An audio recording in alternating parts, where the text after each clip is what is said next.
Então hoje estamos aí, continuando nossa série de mensagens. Hoje é a quinta mensagem, o catolicismo romano e suas falácias.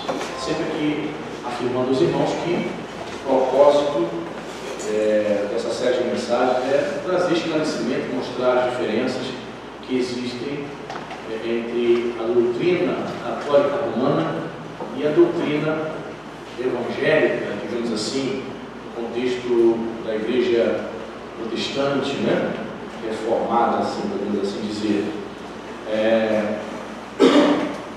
Entendendo também, irmãos, que a maioria de nós viemos do catolicismo, e a maioria de nós ainda temos muitos familiares, muitos amigos que eles se declaram católicos, e certamente o Espírito Santo permite que estejamos trazendo essa palavra para que você adquira conhecimento, não é em vão.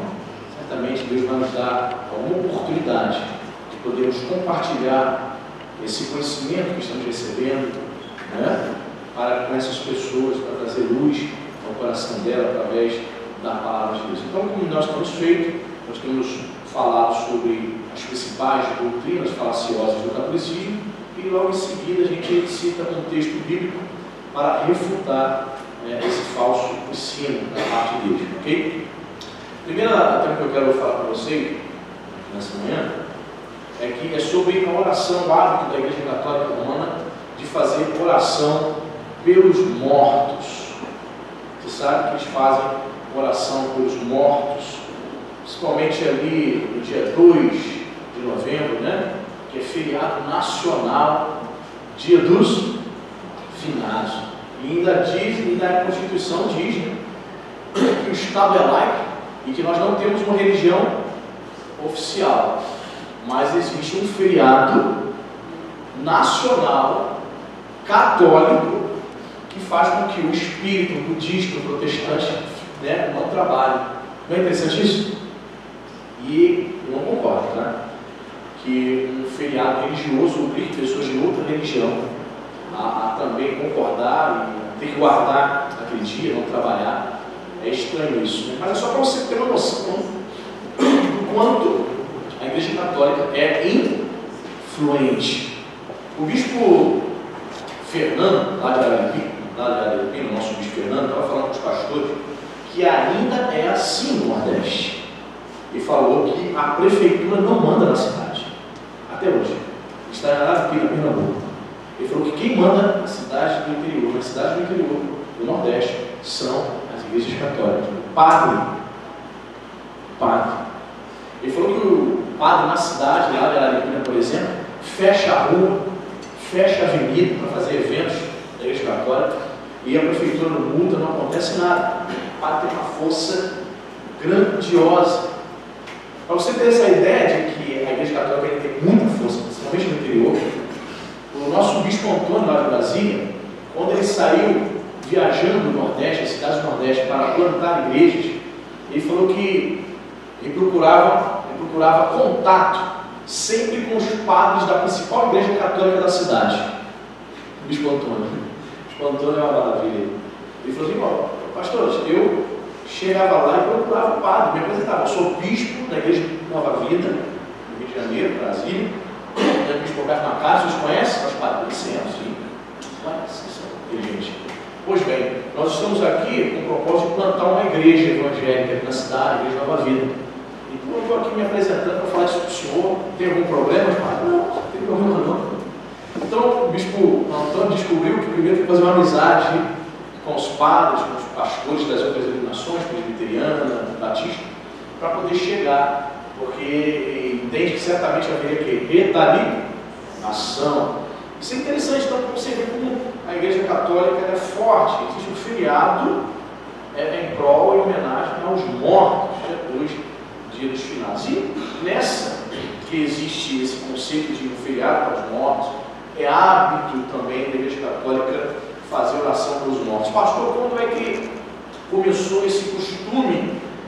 Dizem os historiadores que aproximadamente a partir do ano 400 depois de Cristo começou o hábito de orar, de fazer intercessão pelos mortos.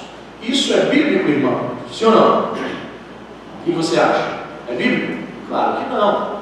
Orar pelos mortos, isso é uma espécie de espiritismo. Quando você, veja bem, quando você parte do pressuposto, você está falando, orando pelos mortos, você intercede, cita o nome do morto. Estranho isso, né? Tem algo a ver com o espiritismo, contato com os mortos. Então, o que a Bíblia ensina acerca da oração por uma pessoa, acerca da intercessão? A gente pode interceder pelo morto? A Bíblia diz que não. Mas, podemos interceder pelos vivos? Sim. Então, tem vários textos que mostram isso, mas eu escolhi um lá no livro de Gênesis. Gostaria que você abrisse a sua Bíblia no livro de Gênesis, para nós vermos um exemplo de oração intercessória. Gênesis capítulo 18, um texto muito conhecido do povo de Deus, verso 22 em diante. Nós vamos ver aqui a intercessão de Abraão pelo seu sobrinho Ló. Diz a palavra de Deus: então partiram dali aqueles homens e foram para Sodoma. Porém Abraão permaneceu ainda na presença do Senhor. E aproximando-se a ele, disse: destruirás o justo com o ímpio? Se houver porventura 50 justos na cidade, destruirás ainda assim, e não pouparás o lugar por amor dos 50 justos que nela se encontram? Longe de ti fazeres tal coisa, matares o justo com o ímpio, como se o justo fosse igual ao ímpio.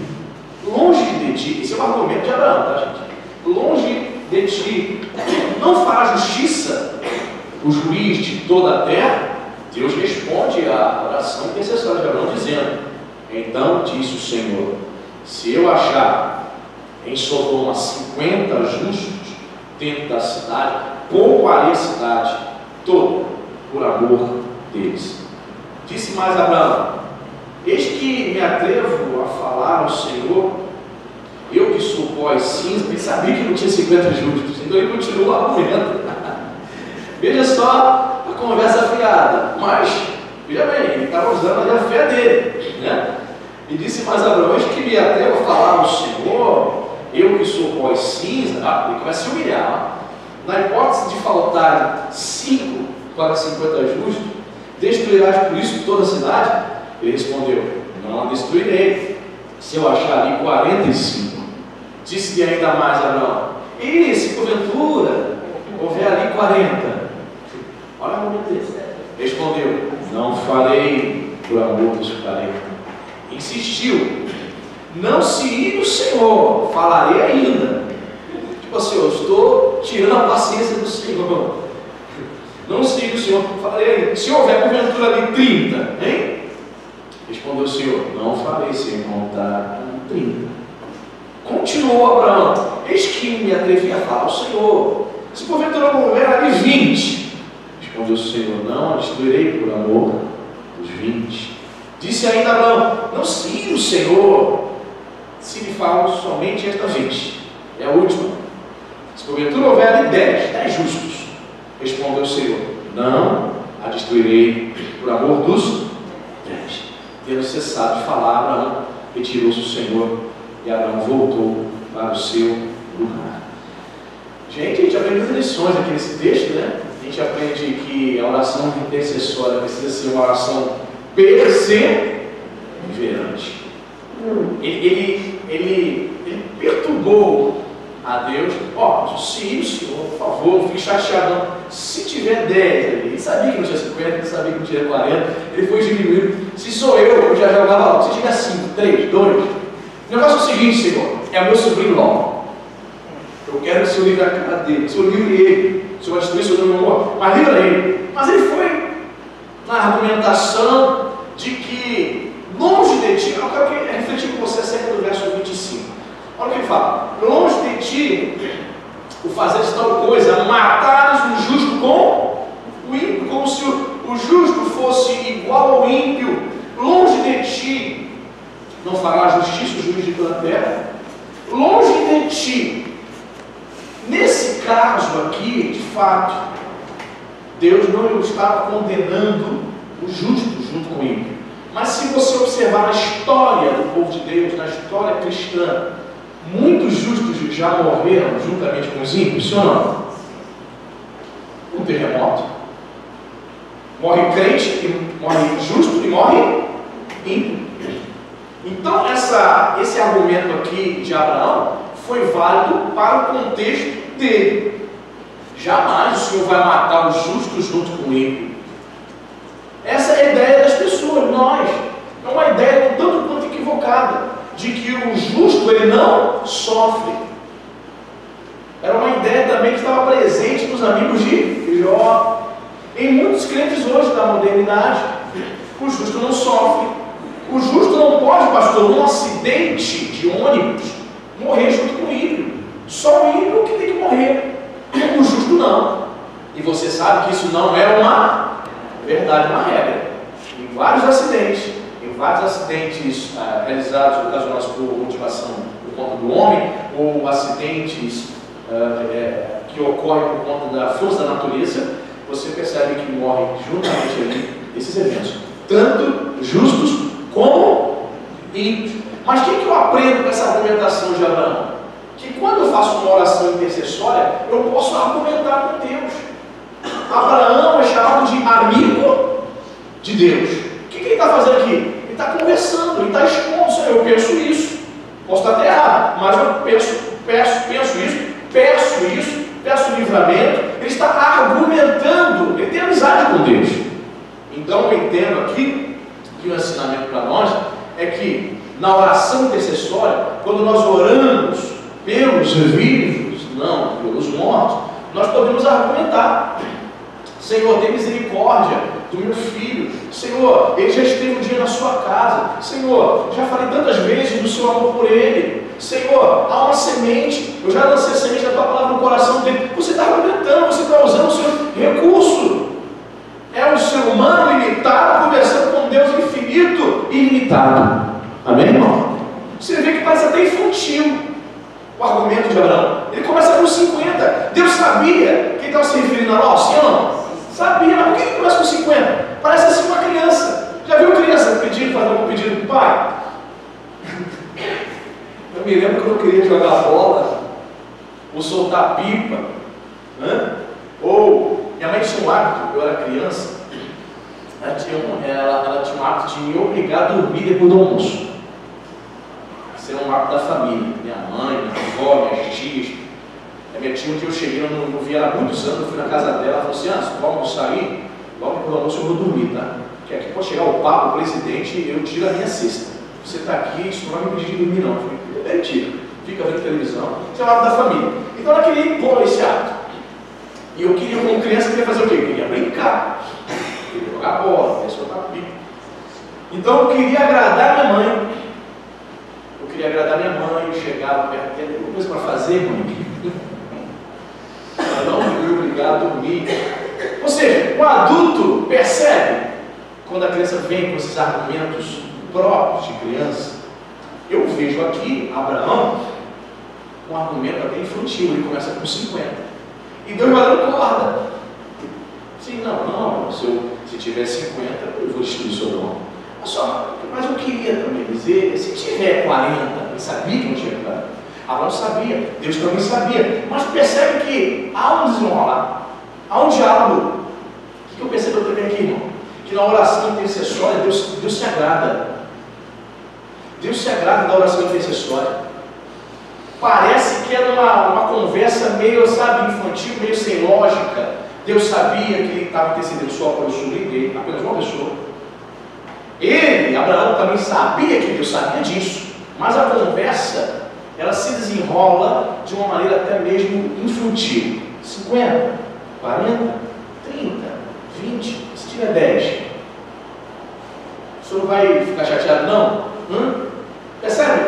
Então, nisso tudo, é a Bíblia, as Sagradas Escrituras mostrando para nós, claro, a primeira lição aqui é que a oração intercessória é pelos vivos. E as outras lições é que Deus, Ele entende a minha e a tua limitação, amém? Deus entende quando você não tem muitas palavras para poder dialogar. Pastor, eu sei orar, tenho dificuldade em encontrar palavras bonitas, mas Deus não está procurando isso que disse. Deus ele quer que você seja o quê? Autêntico, sincero. Muitas vezes as nossas orações parecem até mesmo serem infantis, mas Deus, Senhor Deus de misericórdia, ele releva isso, amém, irmão? Ele tem prazer em dialogar conosco, amém, irmão? E quando ele fala com Abraão, eu entendo assim, irmão, não sei se você entendeu dessa forma, quando ele joga 50, haverá 50 justos em Sodoma. Se eu sou Deus, se você é Deus, você já ia cortar. Abraão, para de palhaçada. Para. Eu sei que você quer livrar seu sobrinho, Ló, só ele. Eu sei. Por que você está falando 50? Mas ele, tipo assim, estava se achegando, estava começando o diálogo, com receio, temendo a Deus, né? 50, 40. Percebe? Mas Deus não corda. Deus tem prazer em dialogar com seus filhos, amém? Ele deseja que nós sejamos intercessores. E em primeira instância, que a gente venha orar pelos vivos, os mortos já partiram. Não tem mais como você orar por eles. Amém, irmão? Isso aí não existe. Isso é uma tradição que foi inventada para as pessoas que desprezavam a palavra de Deus, infelizmente. Amém? Muito bem.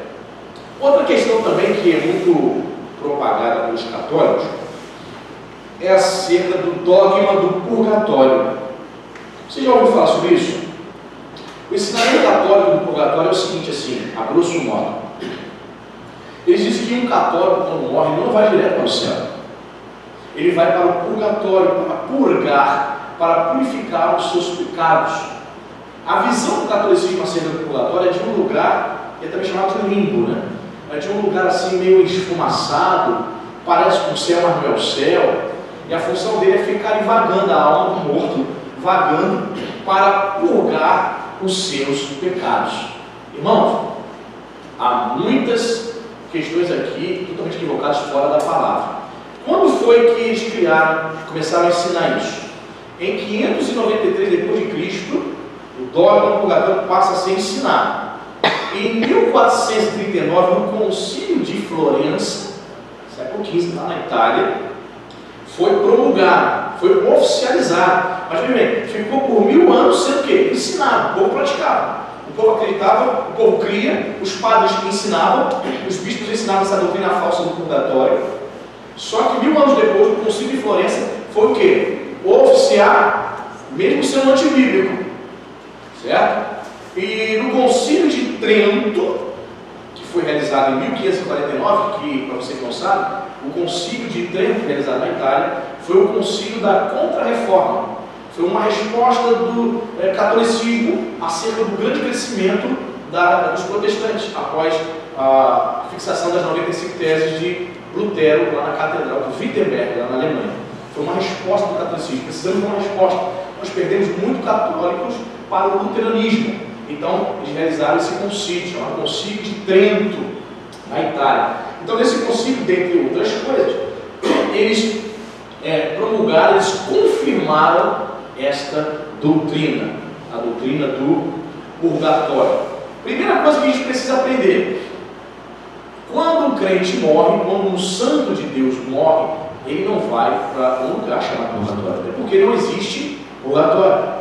Se você procurar na Bíblia, não existe essa palavra, tampouco esse lugar. Mas eu quero ir com você para Lucas, capítulo 23, que é a passagem que normalmente nós utilizamos para falar sobre o pós-morte, né? Como que se dá, como é o lugar da pós-morte, né? É isso mesmo? A gente usa esse texto e a gente usa outro também que eu vou utilizar com os irmãos. Lucas 23, 43. Somente esse versículo. O ladrão lá na cruz. É isso mesmo? 43. Tá. É aquele versículo que nós conhecemos. 42, para você entender, o ladrão vai dizer: acrescentou Jesus: lembra-te de mim quando vieres o teu rei. Acrescentou: Jesus, lembra-te de mim quando vieres o teu rei. Jesus respondeu lá na cruz: em verdade, digo que hoje estarás comigo onde? No purgatório, é isso? Paraíso. Hoje estarás comigo no paraíso. O próprio Cristo aqui falando para aquele ladrão que havia se arrependido naquele momento, que havia entendido que Jesus era Salvador, então ele se arrepende e recebe a salvação aqui na cruz.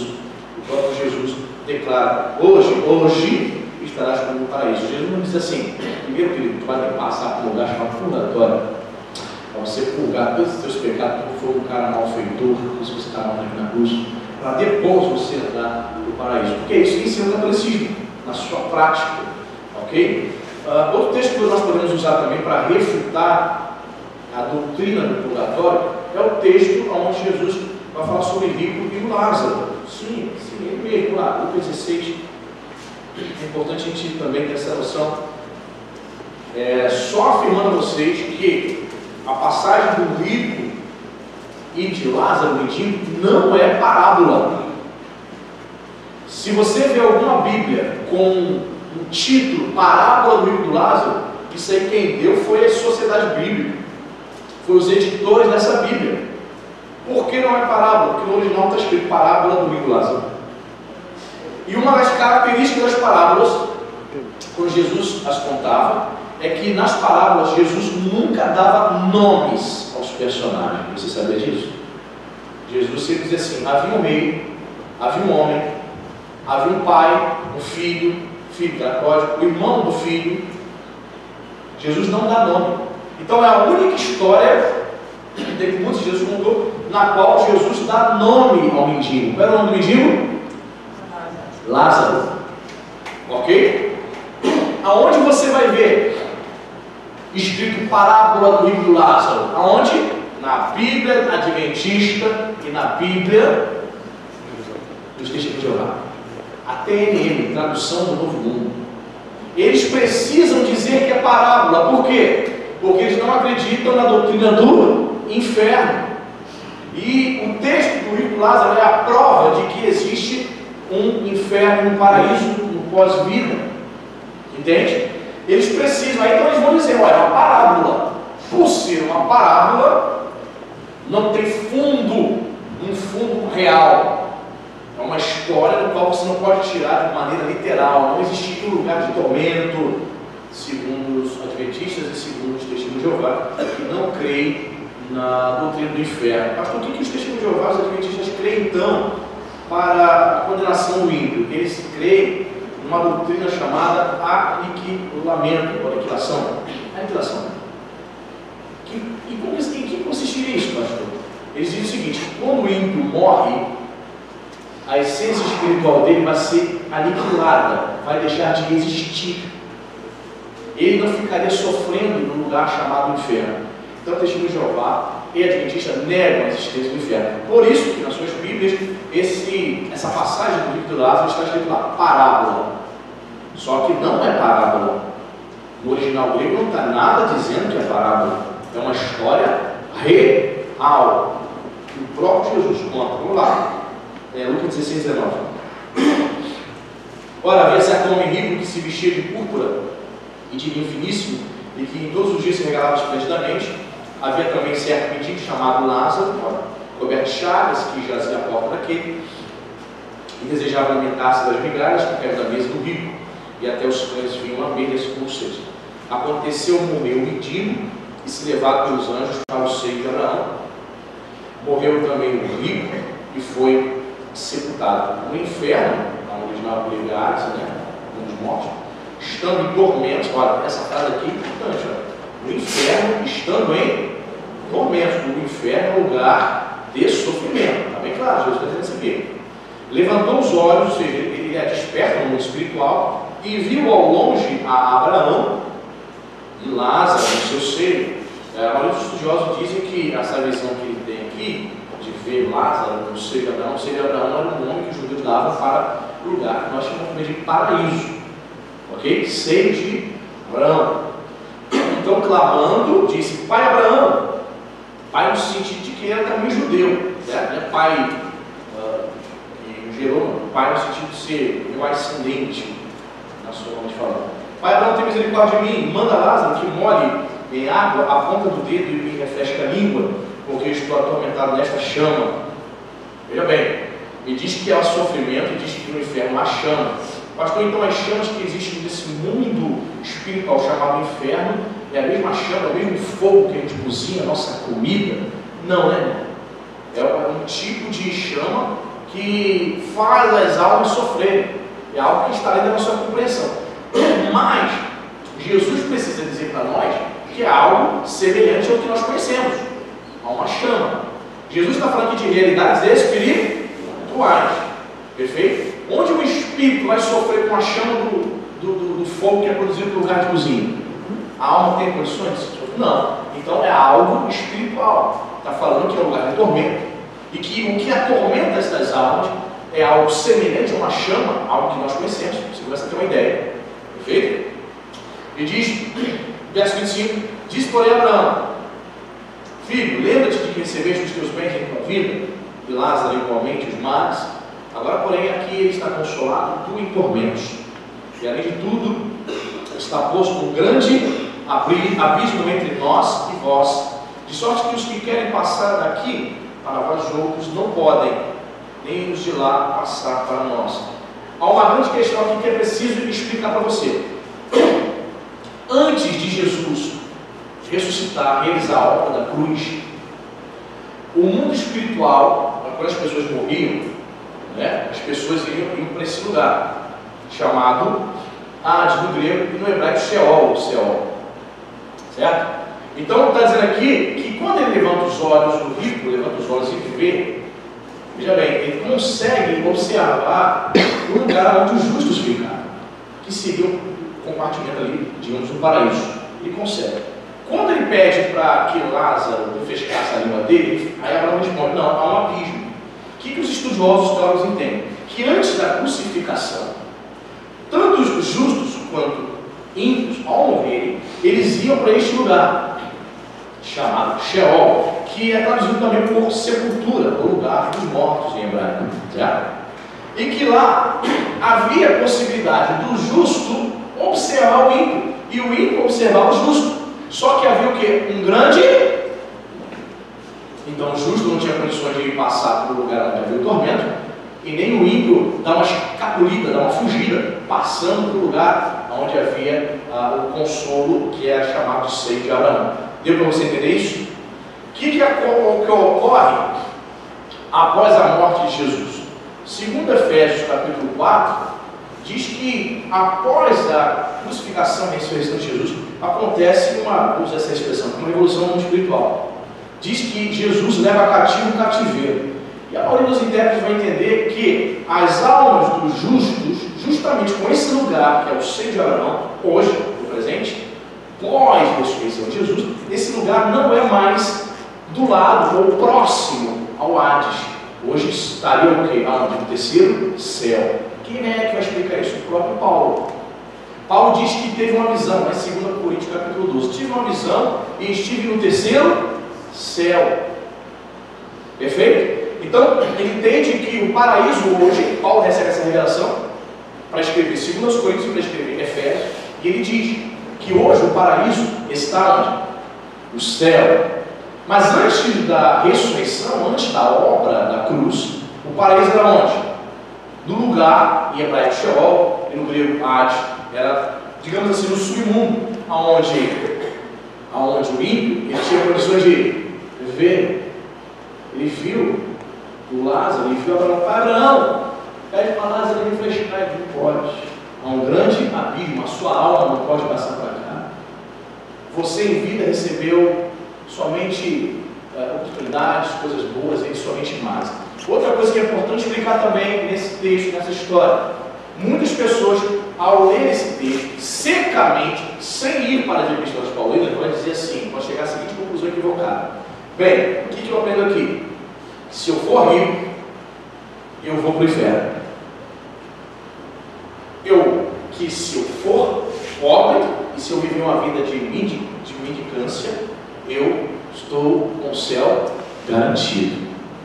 Você está entendendo? Se você formar essa doutrina, só olhando para esse texto, eu poderia até dizer: parabéns, você chegou à conclusão do texto. Mas não. A gente está aprendendo no seminário, nós tivemos aula de hermenêutica.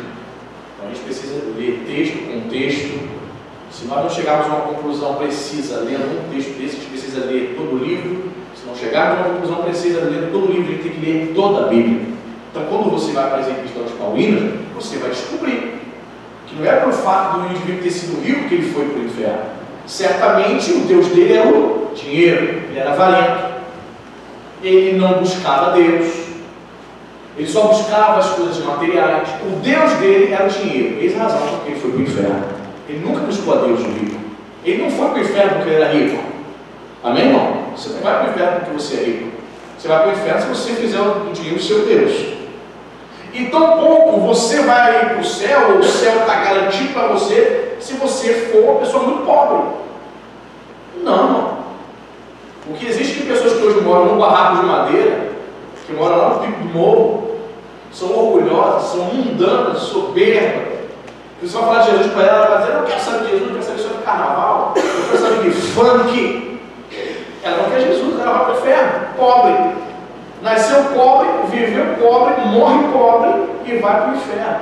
Então, nós não podemos, deste texto, extrair essas conclusões equivocadas, de que o rico vai para o inferno e que se você for pobre, você vai para o céu. Amém, irmão? Eu estou fazendo aqui abrindo esse parênteses aqui, explicando para você ter um entendimento preciso do texto. Verso 26, Abraão vai dizer, além de tudo, está posto o grande abismo entre nós e vós, de sorte que os que querem passar daqui para os outros não podem, nem os de lá passar para nós. Então replicou, Pai, eu te imploro que o mandes à minha casa paterna, porque tenho 5 irmãos, para que lhes dê testemunho, a fim de não vir também para este lugar de tormento. Respondeu Abraão, eles têm Moisés e os profetas, ouçam-nos. Mas ele insistiu, não, pai Abraão, se alguém dentre os mortos for ter com eles, arrepender-se-ão. Abraão, porém, respondeu, se não houve Moisés e os profetas, tampouco se deixarão persuadir, ainda que ressuscite alguém dentre os mortos. Aqui também, com esse texto, a gente consegue destruir a doutrina espírita, de que o indivíduo pode voltar para se comunicar com os vivos. Viu a ideia dele? Olha, a única maneira, pai Abraão, olha só o conceito dele, ele era um camarada muito distante de Deus, o que ele entendeu? Olha só, somente com os profetas pregando, somente com a pregação da tua palavra não é suficiente. Meus irmãos são iguais a mim, são egoístas, são mundanos. Somente com a pregação do Evangelho não é suficiente. Já sei, a única maneira dos meus irmãos se converterem, que sim, está vindo para vir para cá, eles precisam ser alertados. A única maneira deles se converterem é se eles verem alguma pessoa morta voltando e dizendo, olha, se converte, dê ouvidos à palavra, senão você vai para o inferno. Olha a resposta de Abraão, não. Verso 31, né? Se não houve Moisés e os profetas, tampouco se deixarão persuadir, ainda que ressuscite alguém dentre os mortos, nem ressuscitando, nem reencarnando, ainda que alguém possa acreditar na doutrina da reencarnação, tais pessoas não serão persuadidas. Ele está dizendo, olha, tem gente, seus irmãos, assim como você, não adianta não, eles vão morrer ou para cá. Ainda que ressuscite, não é o caso, eu não vou permitir ninguém ressuscitar. Eles não vão aceitar a palavra. Eles virão para este lugar. Então, queridos, esse texto aqui nos traz muitos ensinamentos, né? Dentre os quais nós aprendemos aqui que não existe um lugar chamado purgatório. Só que o catolicismo, curiosamente, utiliza para dar base à doutrina do purgatório exatamente esse texto. Eles vão dizer que esse lugar aqui seria de fato o purgatório. Mas o texto não diz em nenhum momento, irmãos, que Lázaro estava no paraíso, ou seja, era seu purgado. Não. Também não diz que o rico no inferno também estaria passando por um processo de purificação e que talvez ele pudesse ser salvo. Tem gente que acredita nisso. Que o indivíduo vai para o inferno e que no inferno há uma possibilidade de escape, de arrependimento. Dá a entender aqui que o rico estava o quê? Dá um certo entendimento de que ele estava arrependido. Será que estava mesmo? Não estava nada. Ele só queria aliviar o que eu sou, o sofrimento dele. E em um momento ele fala assim, de fato, eu fui miserável, fui um avarento, foi uma pessoa perversa, eu via Lázaro na minha porta me indigando, eu dava chute nele ainda. Não, em nenhum momento toca esse assunto. Ou seja, ele vai para o inferno pecador com seus pecados e ele continua abraçado, agarrado lá no inferno com os seus pecados. Então é um texto aqui para provar que não existe um lugar chamado purgatório, mas existe sim um lugar chamado paraíso, que aqui nesse texto Jesus descreve aqui, foi antes da crucificação. Portanto, quando o justo ímpio morria, antes da crucificação, todos iam para esse lugar, o Sheol. Só que havia um abismo. O justo não ia para o seio de Abraão, o justo não ia para o lugar de tormento, e nem o ímpio passava para o lado do paraíso, do seio de Abraão. E hoje, pastor, pós-crucificação, pós-obra da cruz, sim, Jesus, digamos assim, Jesus transferiu, levou o cativeiro, o paraíso para o terceiro céu, que foi onde o apóstolo Paulo tem a visão, lá em 2 Coríntios capítulo 12. Deu para entender isso, não? Eu sei que é um pouco, sim, no momento complexo. Outro problema dessa doutrina do purgatório, veja bem, qual é a proposta do sujeito do purgatório? É purgar, purificar os seus pecados. O que é que purifica o pecado do indivíduo? O inferno purifica pecado? O sangue de Jesus. Então, só para você guardar no teu coração, marcar aqui para marcar texto, 1 João 1,7, que é o texto que você tem que saber de cor, que é o versículo que fala sobre purificação dos pecados através do sangue de Jesus. 1 João 1,7, amém?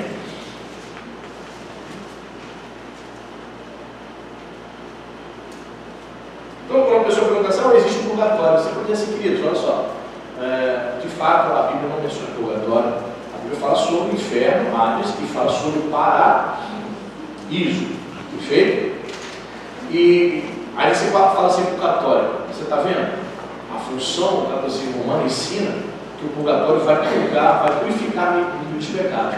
Eu quero dizer aqui pela Bíblia que quem pode, e o único que pode nos purificar dos pecados é o sangue de Jesus. 1 João 7 diz o quê? Se, porém, andarmos na luz como Ele está na luz, mantemos comunhão com os outros, e o sangue de Jesus, seu Filho, nos purifica de todo, não é de alguns pecados, mas é de todo o pecado. Ok? Então a premissa de que o purgatório existe é falsa. A premissa de que se existisse purifica pecado também é falsa. Quem está entendendo, diga amém. Anotou esses versículos aí? Isso aí é bom você anotar, você estuda mais, pesquisa mais e vamos aprendendo. Algo também interessante que eu queria afirmar aqui, você que foi católico, você sabe que a doutrina da purificação pelo sangue é totalmente negligenciada pelo catolicismo. Já foi católico? Você ia à missa? Os padres não ensinam isso. Para que ele vai ensinar que a purificação de pecado se dá através do sangue de Jesus? Se existe um purgatório. Você entende? Outra coisa também interessante, eu não sei se nas outras mensagens vou tocar nesse assunto, mas só adiantando, se eu for tocar, é que o catolicismo ensina que existem 7 pecados capitais. Você viu aquele filme com Brad Pitt e Morgan Freeman? Que filmaço, né? 7 pecados capitais. Ele faz o papel de um detetive, de um jovem detetive, Brad Pitt, no qual ele vai investigar um criminoso que matava as pessoas, um serial killer, que matava as pessoas exatamente segundo os 7 pecados capitais do catolicismo. É interessantíssimo esse filme. Filme de detetive, de raciocínio, você que gosta disso, e tem a ver com a doutrina católica, os 7 pecados capitais.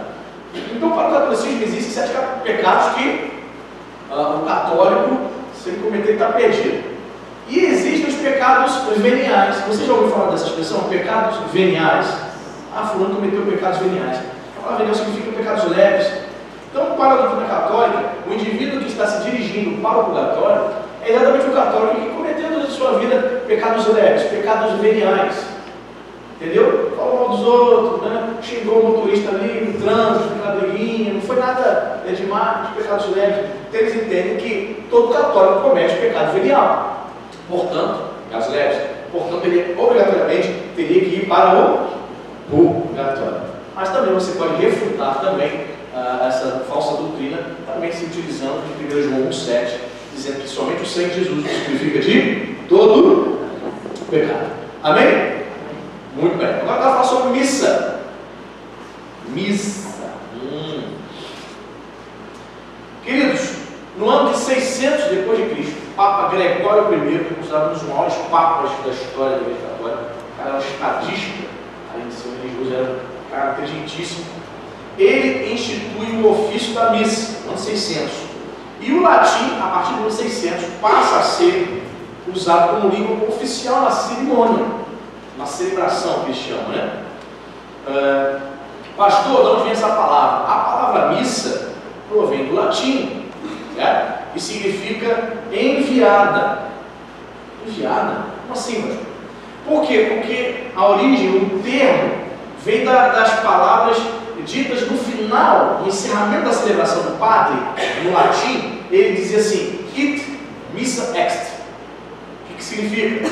Podem ir, já foi enviado. Enviado o que, pastor? O sacrifício de Jesus. Lembre-se que no catolicismo romano, Jesus, em toda a cerimônia, ele é o que? Sacrificado novamente na concepção católica. Tanto é que em toda a missa eles não celebram a Eucaristia, eles não dão a hóstia que simboliza o corpo, e eles entendem, através da doutrina da transubstanciação, que aquele elemento, aquela hóstia, se transforma literalmente no corpo de Jesus. Perfeito? Então ele encerra a missa com estas palavras. Eles encerravam em latim, hoje já falam em português, nos idiomas da terra natal. Então eles encerravam com essas palavras, no final da missa. O padre dizia missa, ou melhor, it, missa ext. Podem ir, o sacrifício já foi enviado. O sacrifício já foi, já subiu. Por isso, para o católico, para os padres, toda missa é um sacrifício literal de Jesus. Mas, querido, a palavra de Deus diz isso, que em toda missa ou todo culto Jesus está sendo novamente sacrificado. É isso? Claro que não, né? Então você guardou isso aí? O que significa a palavra missa? Significa enviado. Da onde vem a expressão missa? Vem das últimas palavras em latim no final da cerimônia, da celebração, aonde o padre dizia dizia para o povo, podem ir, missa ex, já foi enviado o sacrifício. Cristo já subiu.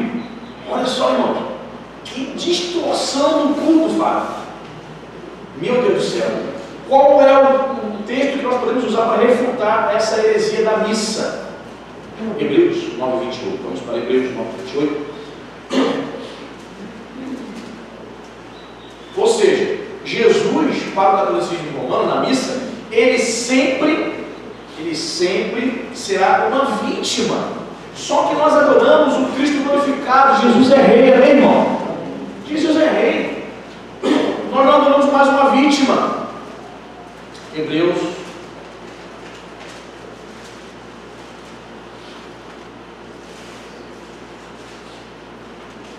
9:28, você achou? Olha o que o autor da Epístola vai dizer. Assim também, Cristo, tendo se oferecido uma vez para sempre, viu, meu? Uma vez para sempre. Uma vez para sempre. Para tirar os pecados de muitos, aparecerá segunda vez, sem pecado, aos que o aguardam para, tendo se oferecido em sacrifício, todo domingo, é isso? Todo domingo Jesus é oferecido uma vez. Quem entende isso aí? Então, essa doutrina criada pelo Papa Gregório I é uma falácia e é uma distorção tremenda do culto. Não tem nada a ver isso. Jesus não é sacrificado. O elemento, o pão, a Eucaristia, pastor, por que eles chamam a Santa Ceia de Eucaristia? Aí não tem nenhum problema não, porque a expressão vem do grego, Eucaristos, que significa ações de graça. É uma memória do que Jesus fala, né? Ele dá graças aos elementos. Então eles chamam de Eucaristia. Não tem nenhum problema. Mas a questão é que eles creem na doutrina da transubstanciação. Pastor, qual é a origem dessa doutrina? A transubstanciação é a doutrina que acredita que os elementos se transformam literalmente no momento da missa, literalmente no corpo do sangue de Jesus, tem origem em Aristóteles, irmão.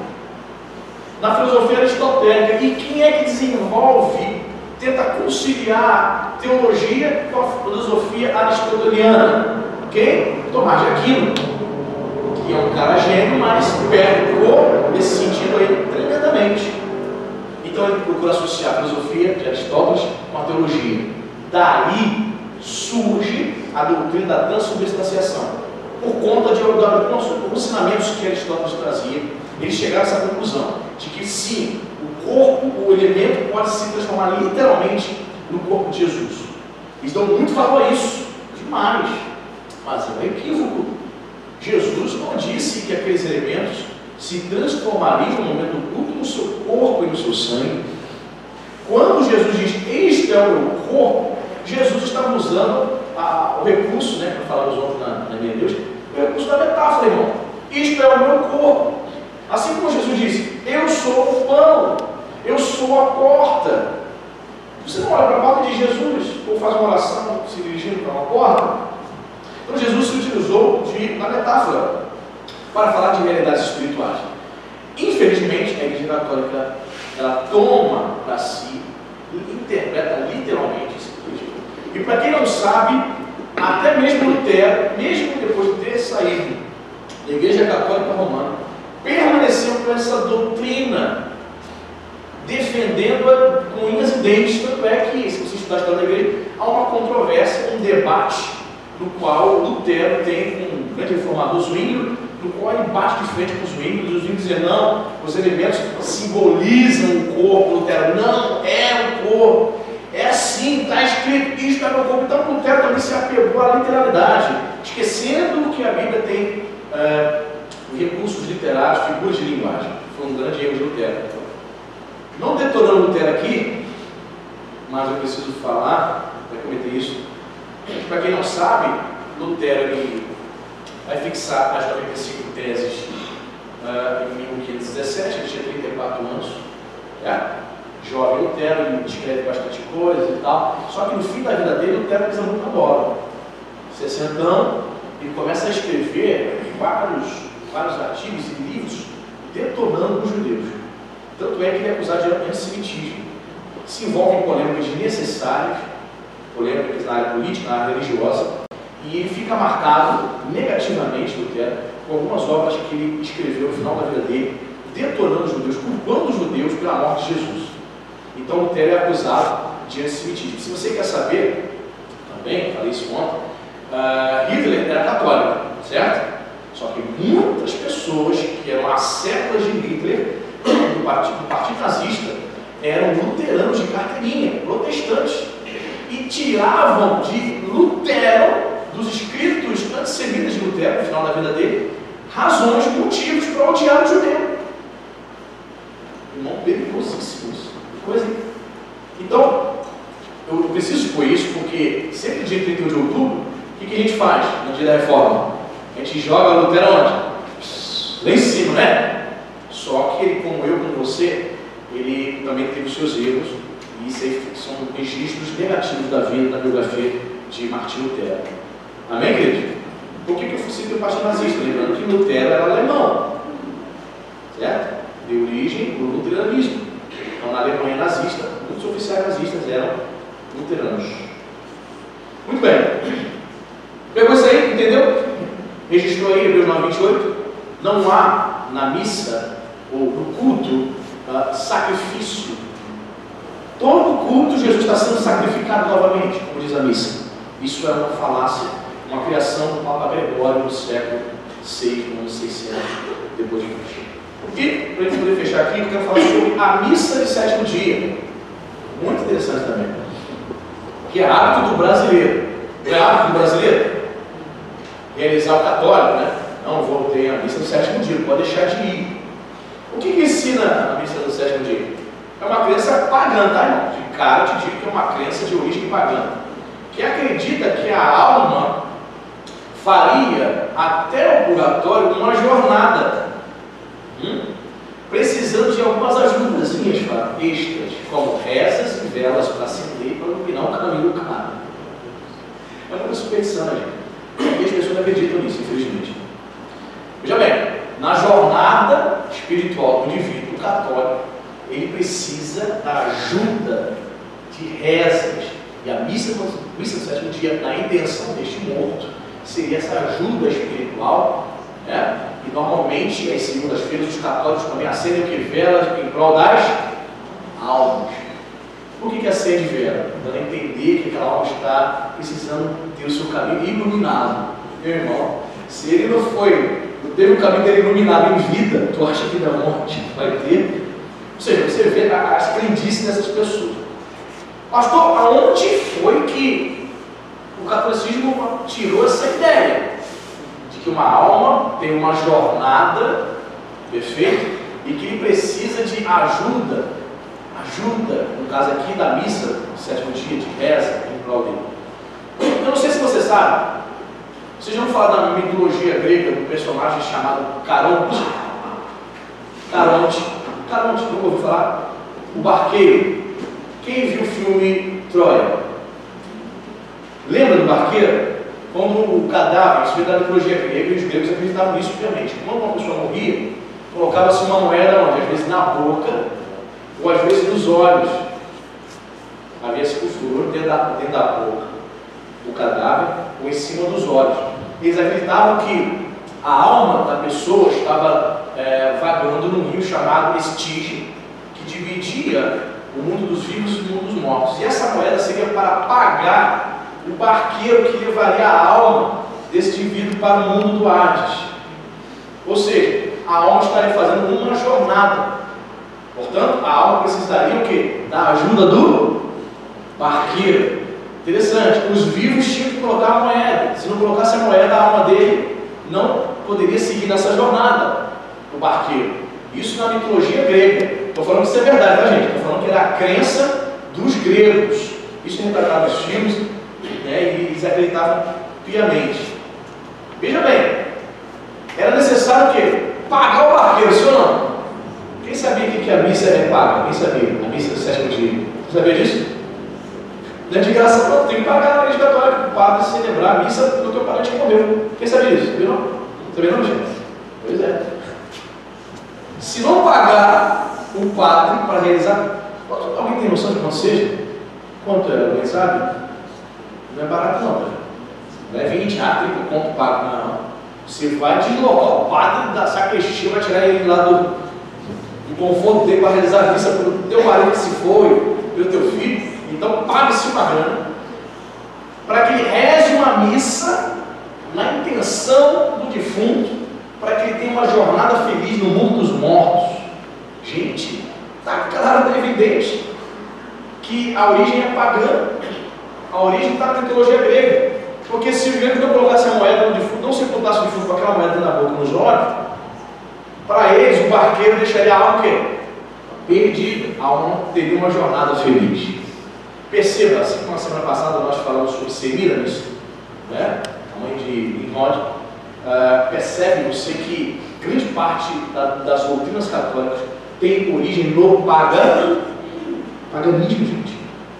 Então, o indivíduo vai lá, vai a família, vão os amigos, celebra-se uma missa, sacrifica-se na concepção deles Jesus de novo. Lembre-se que Deus disse que uma vez Jesus já foi crucificado, mas eles sacrificam de novo. Lembra? Missa ext. Podem ir. A vítima já foi enviada. Eles sacrificam novamente na concepção dele. E na concepção do catolicismo, principalmente dos familiares, aquela missa permitiu que o defunto tenha uma jornada feliz, consiga sair do purgatório para poder chegar até o céu. Veja que embaraço, que bolo doido é o catolicismo romano na sua prática. Percebe que não tem nada a ver com a Bíblia. Então, querido, eu quero encerrar essa mensagem dizendo para você que nos anos 60, se não me engano, nos anos 70, século passado, houve uma reunião na Europa de representantes do luteranismo, representantes católicos, presbiterianos presbiterianos, mas eu quero também afirmar para você que nem todos os luteranos e nem todos os presbiterianos e batistas que não concordaram com isso, tá? Foram alguns representantes dessas denominações, não todos, vamos frisar aqui, que eles não representaram todas as presbiterianas do mundo, que esses luteranos representaram todos os luteranos do mundo, não. Foi representando uma parte dessa denominação. Eles se uniram, tiveram um encontro, uma espécie de congresso, no qual eles colocaram assim em pauta como o protestantismo pode se reconciliar com o catolicismo. Porque a proposta do catolicismo nesse concílio aí, nesse tipo de congresso, foi: vocês não podem mais, protestantes, vocês, luteranos, vocês não podem mais criticar a nossa doutrina. Então foi colocada uma proposta dos católicos para esses representantes históricos do protestantismo a seguinte questão: vocês não podem, a partir de hoje mais, nas suas prédicas, nas suas mensagens, nos seus ensinos, dizer que nós não ensinamos o verdadeiro cristianismo. Em outras palavras, nós precisamos estar mais juntos, precisamos dialogar. É comunismo. Precisamos concordar mais uns com os outros. Vocês não podem mais ir no nosso aquário para pescar, tirar católico e levar para a igreja evangélica. Vocês concordam com isso? Esses representantes, neste evento que houve, eles concordaram e eles assinaram uma espécie de documento dizendo que a partir daquele momento a igreja protestante, eles representando parte dessas denominações, não iriam mais pregar contra nem refutar biblicamente as doutrinas católicas. Aí eu digo para você, meu irmão, comparando as doutrinas católicas com a Bíblia, há como sustentar as doutrinas romanas? Não há, querido. São muitas heresias, são muitas superstições. O paganismo, a origem das doutrinas, todas no paganismo, e a Bíblia vai refutar tudo isso, querido. Pastor, o senhor usou um texto aí para falar sobre a missa do sétimo dia, de fato eu esqueci. Só para encerrar, Hebreus 9, 27. Hebreus 9, eu falei 28, agora nessa questão aí, verso 27. Diz aí a palavra: e assim como os homens estavam ordenados a morrerem uma só vez, e vindo depois disto, então essa ideia de que uma missa vai ajudar a alma na jornada até o céu é uma falácia, porque o homem está ordenado a morrer uma só vez, e vindo logo em seguida o quê? Juízo. Não tem essa de missa. Não diz o texto: a homem está ordenado a morrer uma só vez, mas todos os crentes precisam, seus familiares, realizar uma missa para que ele possa caminhar bem nessa jornada, acendam velas para ajudar a alma dele. Vindo logo de cara. E é um versículo também para refutar a doutrina espírita da reencarnação. O espírita chega até você e diz assim: a gente tem que reencarnar. Tu foi o que na outra vida? Eu fui uma bailarina. E não, para, esquece. Não sei se você sabe, a doutrina espírita ensina que Joana d'Arc, na outra vida, foi Judas Iscariote. Você não ensinou isso? Nada a ver, irmão. Porque o Deus está brincando aqui, ó. E assim como os homens estão ordenados a morrer, o quê? Quantas vezes? 10 vezes reencarnar? Não, está ordenado a morrer uma só vez, vindo logo depois disso a reencarnação, é isso? Não, vem o juízo. Só que uma doutrina, um texto que os espíritas jamais vão ler, porque vai desconstruir a crença deles. A doutrina do reencarnacionismo, de que você reencarna sucessivas vezes, até alcançar um aperfeiçoamento espiritual, de modo que você possa voltar. Você vai voltando até chegar a um ponto, a doutrina espírita ensina isso, até chegar a um ponto que você se transforma num anjo de luz. Um espírito de luz. Anjo não, espírito de luz. Aí você não reencarnaria mais. Pelo menos era isso que meu padrasto, espírita kardecista, me ensinava na minha infância. Você vai reencarnar, chega um ponto que você está tão evoluído espiritualmente que você não reencarna mais. Você fica apenas no mundo espiritual, trazendo ensinamentos para as outras almas que precisam voltar. A doutrina da reencarnação é uma falácia também, ensinada não somente por Allan Kardec, mas também ensinada no hinduísmo. A diferença da doutrina reencarnacionista no hinduísmo e no espiritismo kardecista é que o kardecismo só ensina que as almas humanas reencarnam somente em almas humanas, em corpos humanos. Já no hinduísmo eles ensinam que uma alma humana pode reencarnar até mesmo em insetos, animais, baratas, ratos. Portanto, um hindu praticante jamais mata uma mosca, mosquito. Ele pode ver uma mosca picando ele não vai, um mosquito, ele não vai matar. Ele acredita que ele pode estar matando a avó dele, picando. Sério. Parece engraçado, mas é sério. Eles acreditam que poderia estar matando e interrompendo a sucessão reencarnacionista de um parente dele. Então, pode vir barata, qualquer tipo de bicho em cima dele, na casa dele, ele não vai matar. É diferente da doutrina reencarnacionista pregada por Kardec. Kardec ensinava que as almas humanas só reencarnavam em almas humanas. Enfim, seja do lado hinduísta, seja do lado kardecismo, a doutrina espírita também é uma doutrina diabólica. A Bíblia não ensina sobre reencarnação. A Bíblia ensina sobre encarnação. A encarnação do Filho de Deus. Amém? A Bíblia não diz que vamos, após a morte, reencarnar no outra vida, no outro corpo. Diz que a alma está ordenada a morrer uma só vez, não várias vezes. Logo em seguida, viu o purgatório? Não. Viu o juízo. Então aprendemos aqui mais uma lição, que a missa do sétimo dia tem origem no paganismo. Lá na mitologia do barqueiro, mitologia grega, Canos, que era necessário receber uma moeda, receber dinheiro para poder conduzir a alma do indivíduo. E se você conhece algum católico, pergunta para ele se ele não pagou pela missa. 40 reais? 400 reais. Gente, olha só, como informou aqui, 400 reais. Mas isso deve variar de região para região. Essa é mais barata. Então tá caro, hein? Então católico pode morrer não. Quem entendeu a palavra dessa manhã? Hein? Vamos orar? Vamos pedir a Deus a cada dia mais compreensão. Tá caro mesmo. Amém. Pai amado, Pai Santo, muito obrigado, Jesus, por essa manhã, por esses ensinamentos. Pai, continua nos dando orientação.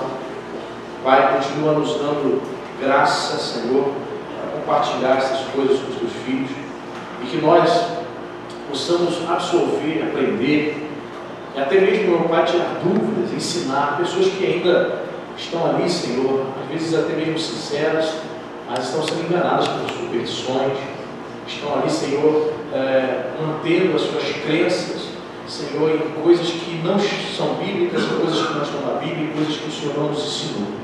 Que o Senhor venha ter misericórdia, Pai. Ter misericórdia dos nossos familiares, ter misericórdia dos nossos amigos que ainda permanecem, Senhor, presos, meu Pai, idolatria, superstições católicas romanas. Senhor, eu te peço que até o final, Senhor, dessa série de mensagens, o Senhor possa abrir a nossa mente. Sim, Senhor, que o Senhor possa trazer-nos ensinamento, discernimento, em nome de Jesus, que haja também algum interesse no coração dos meus irmãos, para chegar em casa, para continuarem pesquisando, para continuarem buscando na palavra do Senhor, orientação e a verdade, para refutar, Senhor, os falsos ensinamentos.